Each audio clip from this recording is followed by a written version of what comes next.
Ele acreditava que era intocável e por muito tempo ele foi.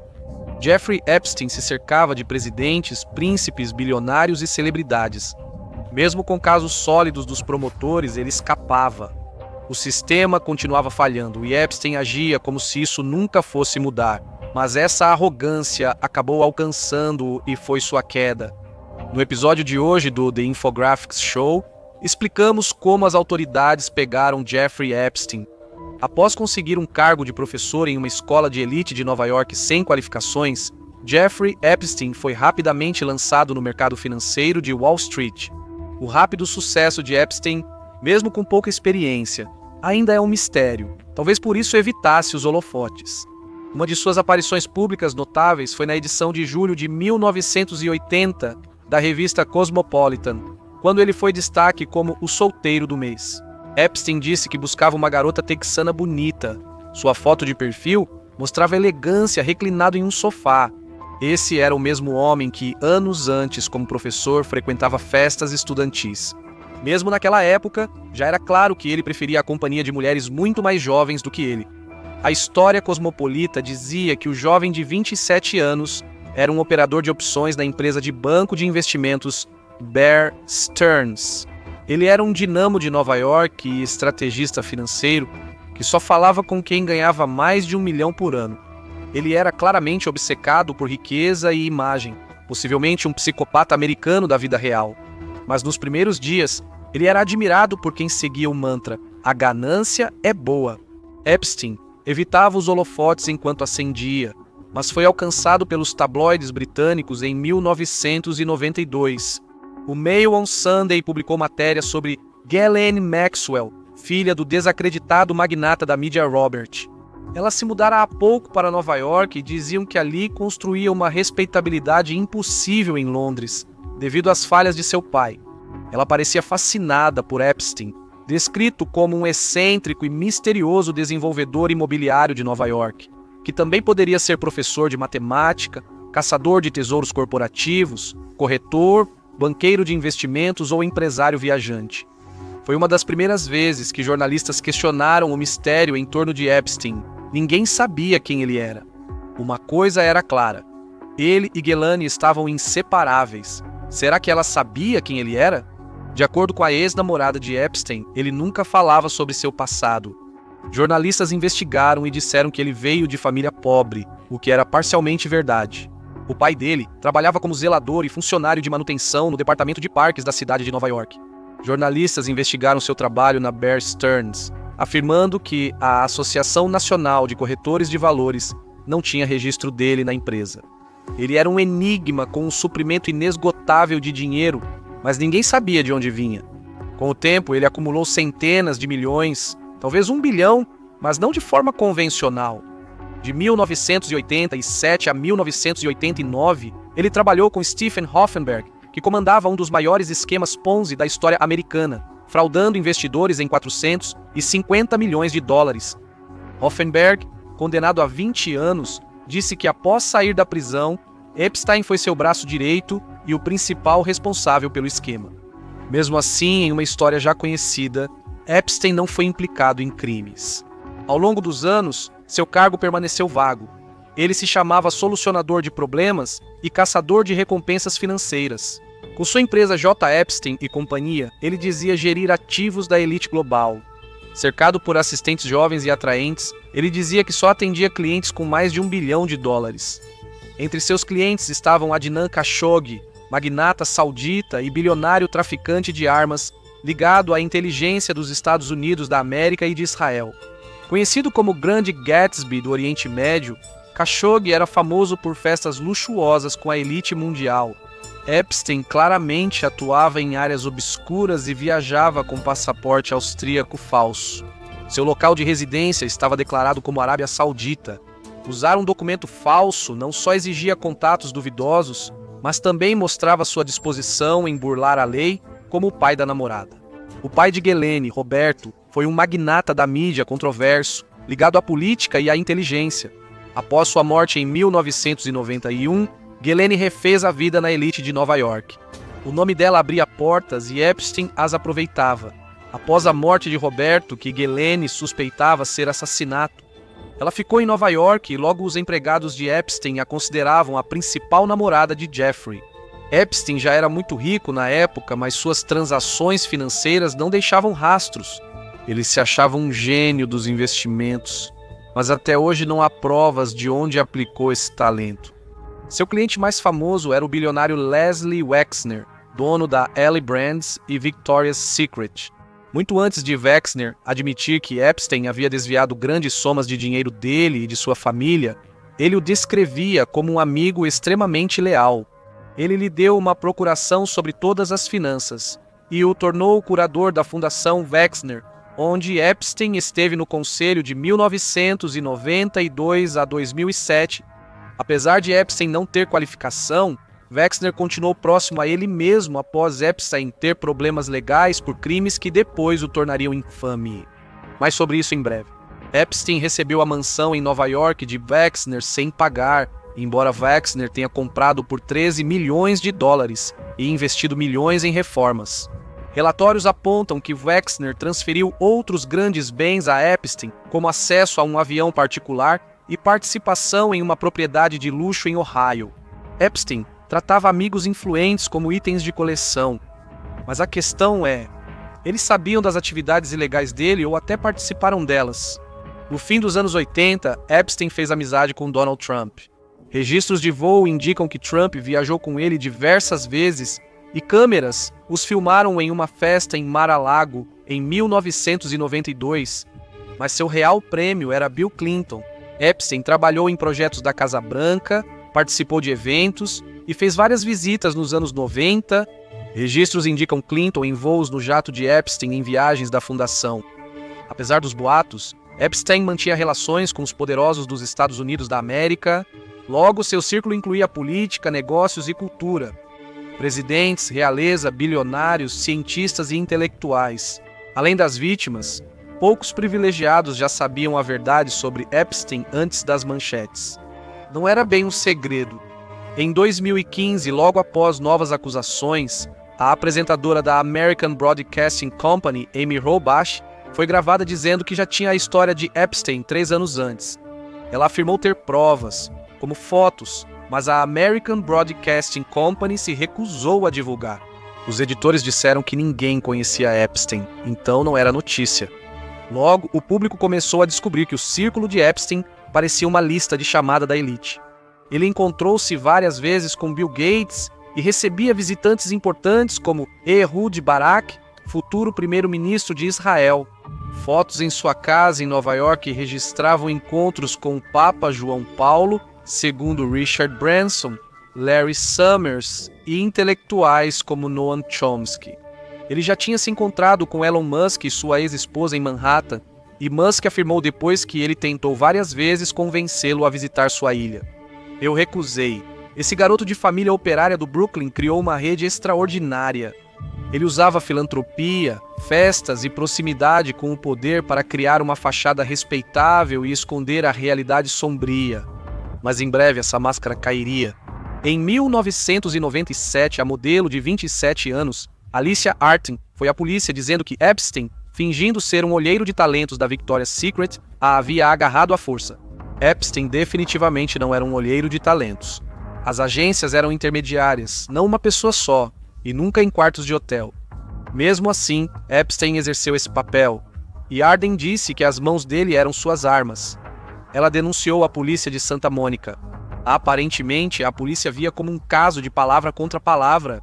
Em 2002, a revista New York publicou um perfil intitulado Jeffrey Epstein, o magnata internacional misterioso, descrevendo-o como um mágico de Oz, um homem riquíssimo sobre quem pouco se sabia. Ele, vindo da classe trabalhadora, tornou-se um membro ativo da Comissão Trilateral junto às elites globais. Surpreendentemente, por 15 anos até 2009, ele conviveu entre as pessoas mais influentes dos Estados Unidos, a nata da alta sociedade. Ele fazia parte do Conselho de Relações Exteriores, um grupo que o Washington Post certa vez chamou de a coisa mais próxima que temos de uma elite governante nos Estados Unidos. Seus membros incluíam ex-presidentes, famílias de banqueiros, magnatas da mídia chefes de inteligência, diplomatas e industriais, alguns dos americanos mais poderosos da história. Epstein também foi doador de Harvard e ex-curador da Universidade Rockefeller. A revista New York destacou o interesse de Epstein por mulheres jovens, dizendo que, em sua mansão em Manhattan, havia desde modelos russas até um príncipe britânico. A matéria informou que a Vanity Fair preparava um perfil detalhado. Em 2003, esse perfil, o talentoso Sr. Epstein, foi publicado. Levou os leitores à casa de Epstein em Manhattan, homens de luvas brancas servindo chá, paredes com pinturas de nus e uma cópia de As Desventuras da Virtude, do Marquês de Sade, sobre a mesa, livros sobre uma jovem explorada por homens poderosos. Todos os sinais estavam presentes. Além da riqueza e excentricidade, havia algo mais sombrio. No artigo, Vicky Ward descreveu Epstein como conhecido por amar muitas mulheres, principalmente jovens. Ela admitiu que sabia mais do que escreveu. Durante a pesquisa, ela contatou 3 vítimas dele dispostas a falar publicamente. Segundo Ward, ao saber disso, Epstein perdeu a cabeça. Ele disse a ela, em termos bem claros: se houver qualquer insinuação de irregularidade, vou tomar medidas legais contra você pessoalmente. Serei duro. Quando não funcionou, Epstein foi ao escritório da Vanity Fair e falou com o editor. O que disseram bastou. Ward foi chamado depois ao escritório e informado de que os depoimentos das testemunhas teriam que ser retirados. Uma de suas fontes era Maria Farmer e sua irmã mais nova, Annie. Em 1996, Maria, 26 anos, foi enviada por Epstein à mansão de Wexner, em Ohio. Como com outras vítimas, Ghislaine e Epstein prometeram a ela o que queria: uma chance no mundo da arte. Após a visita de Epstein ao quarto dela, ela percebeu a situação em que estava. Ela afirmou que tentou fugir e chamar a polícia, mas a equipe de Wexner a impediu e a trancou em um quarto. Claro, isso chegou até o próprio Wexner. Farmer ficou em silêncio sobre o incidente, mas isso não permaneceria em segredo para sempre. Epstein se ofereceu para ajudar Annie nos estudos, enviando-a ao Vietnã e Tailândia, viagens exóticas e caras para alguém tão jovem. Em pouco tempo, Annie se encontrou com Epstein e Maxwell em sua propriedade no Novo México. Ela ficou surpresa quando percebeu que a reunião era apenas entre os 3. Ao retornar a Nova York, Maria ligou para Annie, que viajava pela Tailândia e Vietnã conforme prometido. Annie não compartilhou muitos detalhes sobre o que aconteceu no Novo México. Como a irmã mais velha que fez a apresentação, Maria se sentia responsável. Ao ligar para o NYPD, disseram para procurar o FBI. Ela relatou tudo aos agentes. Ela achava que teria ajuda, mas depois não ouviu mais falar do FBI por muito tempo. Epstein continuou próximo de políticos e manteve-se no Conselho de Relações Exteriores. Vicky Ward levou as acusações delas para Epstein comentar. Ele negou as acusações, dizendo que as garotas eram imaturas, apaixonadas e buscavam vingança após ele recusar o que pediam. Epstein afirmou diretamente que mencionar os fazendeiros e sua vida dificultaria tudo para ela. Naquela época, ninguém sabia o quão grande o caso se tornaria. Os crimes de Epstein se expandiram dos Estados Unidos da América para o Caribe e depois para o mundo. Mas foi na Flórida que sua impunidade finalmente desmoronou. Sua mansão em Palm Beach, comprada em 1990 e avaliada em milhões, localizava-se na chamada Fileira dos Bilionários. Bem perto dali, Epstein mantinha aviões particulares e um helicóptero usados para chegar à sua ilha particular, Little St. James.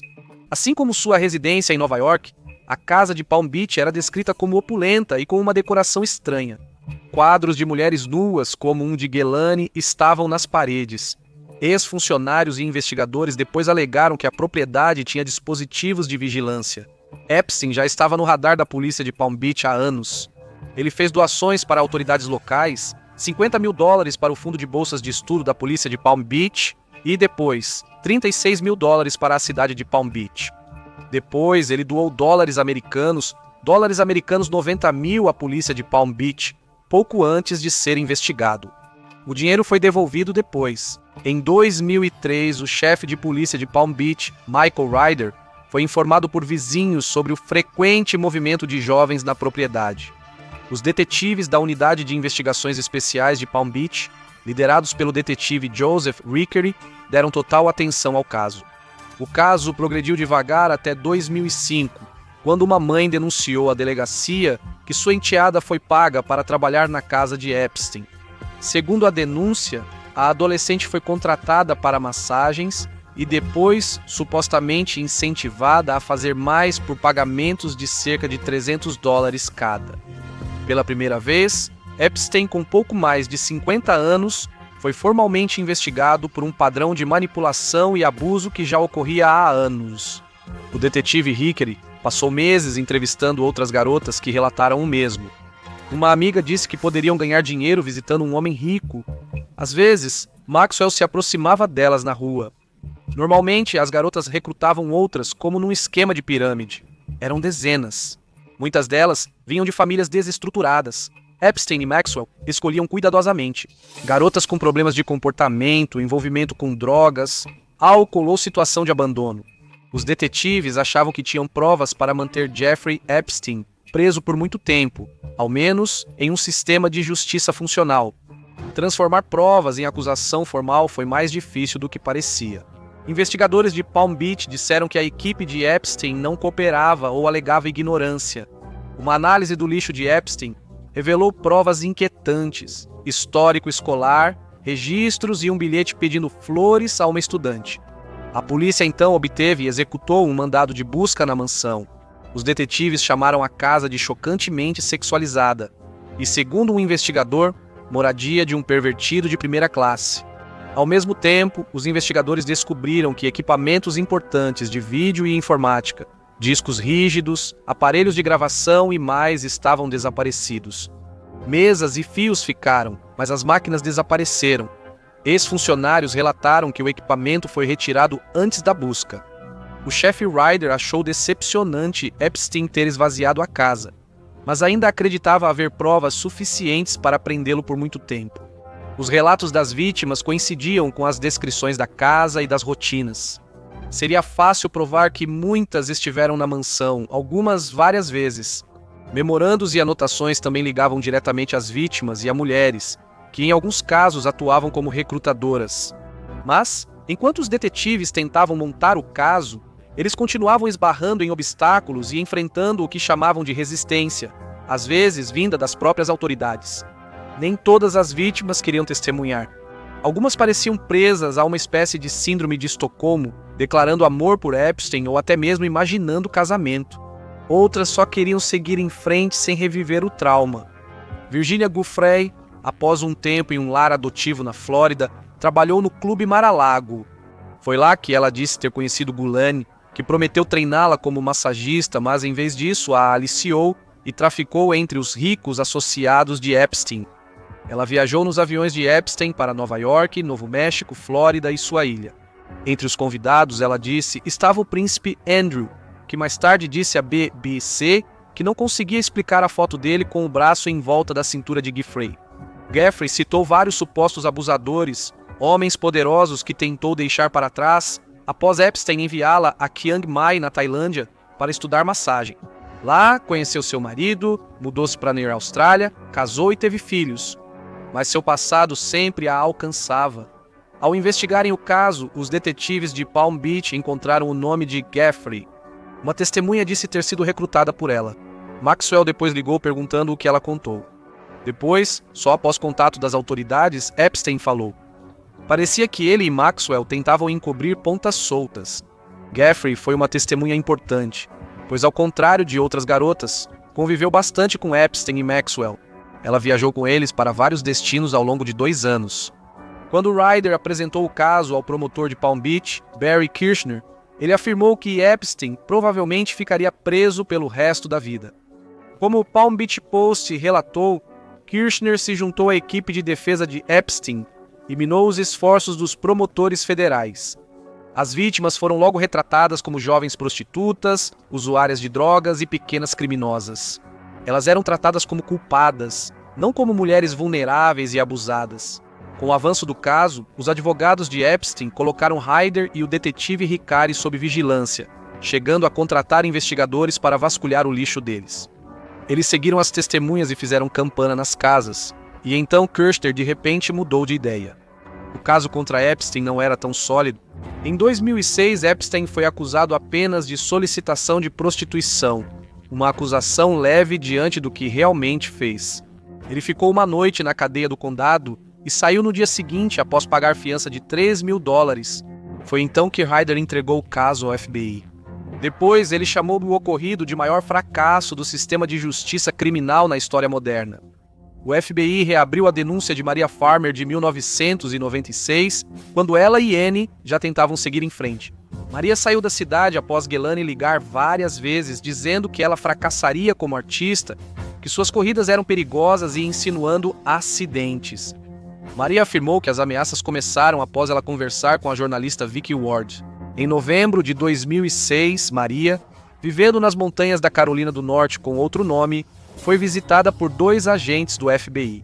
O detetive garantiu: "Não se preocupe, desta vez vamos pegá-lo." Ela se sentiu segura e pôde falar. Após Maria e Annie contarem suas histórias de novo, ficaram certas de que Epstein e Gelani seriam presos. Os detetives informaram a elas que não eram as únicas vítimas. Havia muitas outras. Durante a investigação do FBI, várias vítimas processaram separadamente por compensação. Enquanto isso, a equipe jurídica de Epstein intensificou as táticas, vigiando o promotor civil e monitorando vítimas, às vezes com agentes disfarçados de policiais. O FBI logo trabalhava com várias vítimas dispostas a testemunhar. Relatos citavam 35 a 40 possíveis testemunhas e promotores prepararam extensos documentos de acusação. Em 2007, promotores apresentaram uma acusação de 53 páginas, dizendo que Epstein traficou garotas entre estados. Então tudo mudou. Do nada, Epstein passou de uma possível prisão perpétua para receber o que muitos críticos chamaram de o acordo judicial mais brando da história americana.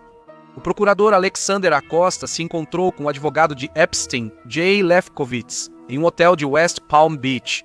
Em poucos meses, firmou-se um acordo de não acusação. A investigação do FBI foi efetivamente encerrada e Epstein recebeu imunidade de processo federal, um acordo que normalmente se estendia a quaisquer possíveis co-conspiradores. Nenhum foi nomeado publicamente, irritando vítimas e investigadores e mantendo a rede intacta. Epstein cumpriu só 13 dos 18 meses de sentença em uma ala privada do presídio do condado de Palm Beach. A cela dele ficava destrancada e ele tinha mais liberdade que um preso comum. Assim, ele podia trabalhar até 12 horas diárias, 6 dias por semana. Os delegados supostamente usavam ternos e o chamavam de cliente, não de detém. Ele pagou ao gabinete do xerife cerca de $128.000 por segurança pessoal, enquanto atuava em uma organização sem fins lucrativos criada por ele. Um escritório que os delegados ajudaram a encontrar. Epstein claramente se achava intocável. Críticos e repórteres alegaram que as fitas de vigilância sumidas eram importantes. Dizia-se que as propriedades de Epstein estavam cheias de câmeras de vigilância. Um ex-funcionário relatou uma sala em uma mansão de Nova York, onde vídeos de banheiros e quartos eram transmitidos e guardados. Um repórter do New York Times também lembrou um comentário feito em off de que Epstein havia coletado informações comprometedoras sobre pessoas influentes. O mordomo de Epstein, em Palm Beach, Alfredo Rodrigues, teria um livro com mais de 1.500 nomes, 5.000 telefones e milhares de e-mails e endereços. Realeza, políticos, advogados, cientistas, celebridades e oligarcas globais. Epstein retomou a vida de luxo, promovendo jantares e encontros em seu casarão em Manhattan com acadêmicos, cientistas e membros da elite. Agora, ele tinha a imagem de patrono filantrópico da ciência, doando para Harvard e o Media Lab do Instituto de Tecnologia de Massachusetts. Contratou relações públicas para melhorar sua reputação. Clinton e Trump já não surgiam em público com ele, mas outras figuras importantes sim. Bill Gates, cofundador da Microsoft, encontrou Epstein diversas vezes. O príncipe Andrew ficou famoso ao ser fotografado com Epstein em 2010 no Central Park. Andrew disse à BBC que encontrou Epstein para encerrar a amizade, pois considerava isso honrado e correto. Andrew reconheceu depois que talvez tenha errado ao encontrar seu amigo predador. Epstein manteve contato com Ehud Barak e Les Wexner só rompeu os laços anos depois, mesmo com o escândalo. Ele ficou no Conselho de Relações Exteriores até 2009. Os processos civis continuaram existindo. Havia cerca de uma dúzia de processos, alguns resolvidos fora dos tribunais. Epstein fez um acordo com Virginia Giuffre em 2009 por cerca de $500 mil. As reivindicações dela contra o príncipe André só foram resolvidas em 2022 por valor não revelado. Relatórios da mídia estimaram valores na casa dos milhões. Em 2011, 2 vítimas de Epstein processaram na Justiça Federal, acusando promotores de ocultar o acordo anterior e violar seus direitos. Elas alegaram que foram enganadas por cartas de notificação falsas e buscaram anular o acordo. Mais tarde, naquele ano, Epstein teve que se registrar em Nova York como agressor sexual de alto risco, título mantido apesar de seus esforços para contestá-lo. Mais ou menos na mesma época, sua campanha de relações públicas se intensificou. Ele começou a financiar pesquisas sobre o câncer, iniciativas científicas e conferências de alto nível em plataformas globais. A filantropia virou seu manto e seus amigos poderosos, seu escudo. Em 6 de julho de 2019, Epstein foi preso ao chegar de jatinho no aeroporto de Teterboro, Nova Jersey. Ele foi acusado de traficar dezenas de menores em Nova York e na Flórida entre 2002 e 2005 e deveria ir a um tribunal de Nova York 2 dias depois. Agora, os promotores não eram bloqueados pelo antigo acordo judicial dele. O FBI e a NYPD arrombaram a porta da mansão dele em Manhattan com um martelo. Investigadores acharam milhares de imagens e vídeos obscenos, mas o conteúdo das fitas e discos rígidos segue um mistério. Se a mansão estava toda equipada com câmeras, ninguém sabe se Epstein usou essas gravações para chantagear alguém ou apenas as manteve escondidas. Mais escândalos surgiram enquanto Epstein estava preso, parecendo certo de que não ficaria lá para sempre. Era considerado o crime do século bem mais que um simples tráfico. Como Epstein acumulou sua fortuna? Como ele conseguiu amigos tão influentes? Um financista estaria envolvido com traficantes de armas ligados à inteligência? Quanto mais investigavam, mais nebuloso ficava o quadro. Nunca explicaram de forma razoável como ele conseguiu um acordo tão vantajoso. O Departamento de Justiça começou a revisar a condução do caso anterior. As autoridades concluíram depois que Alexander Acosta teve julgamento inadequado ao aprovar o acordo secreto de não acusação. A conclusão não convenceu. A maioria viu clara distorção da justiça. Mesmo assim, várias testemunhas afirmaram ter encontrado Epstein centenas de vezes e estavam prontas para citar nomes. O mundo fortificado de Epstein estava prestes a desmoronar e parecia que muitas pessoas poderiam cair junto com ele. Enquanto todos aguardavam ansiosamente, Epstein foi encontrado morto em sua cela em 10 de agosto de 2019. 2 câmeras externas da cela dele falharam naquela noite. Os 2 guardas que o vigiavam adormeceram e falsificaram os registros para aparentar que fizeram as verificações. Esse era o prisioneiro de maior destaque nos Estados Unidos da América ligado à riqueza e ao poder. Não fazia sentido. O patologista, contratado pelos advogados de Epstein, Dr. Michael Baden, afirmou que sua análise revelou múltiplas fraturas no pescoço, incluindo o osso hioide, lesões que considerou mais compatíveis com estrangulamento homicida. O Departamento de Justiça divulgou as fitas de circuito fechado de televisão da prisão, alegando serem completas, mas análises mostraram que foram editadas. Para os críticos, as imagens que existem de forma alguma provam que a versão oficial é verdadeira. Alguns ex-oficiais de inteligência e jornalistas acreditam que Epstein comandava uma armadilha de sedução, coletando informações comprometedoras sobre pessoas poderosas. Sem provas concretas, eles defendem que as evidências circunstanciais já justificam a investigação e ainda há dúvidas sobre sua fortuna. Eric Weinstein, da Thiel Capital, conheceu Epstein e afirmou que sua imagem de financista era só fachada. Após conversar com ele, Weinstein concluiu que ele certamente não era um financista tradicional. Se existirem gravações de irregularidades, alguns observadores alertam que elas seriam politicamente explosivas, não para a esquerda ou para a direita, mas para toda a instituição do governo. Essas teorias ainda são especulativas e não comprovadas. Mas ainda falta muita coisa na história de Jeffrey Epstein. Você viu como Epstein foi pego, mas o maior mistério é o que ocorreu depois. Veja o que realmente aconteceu com Jeffrey Epstein para descobrir a verdade, ou clique neste vídeo.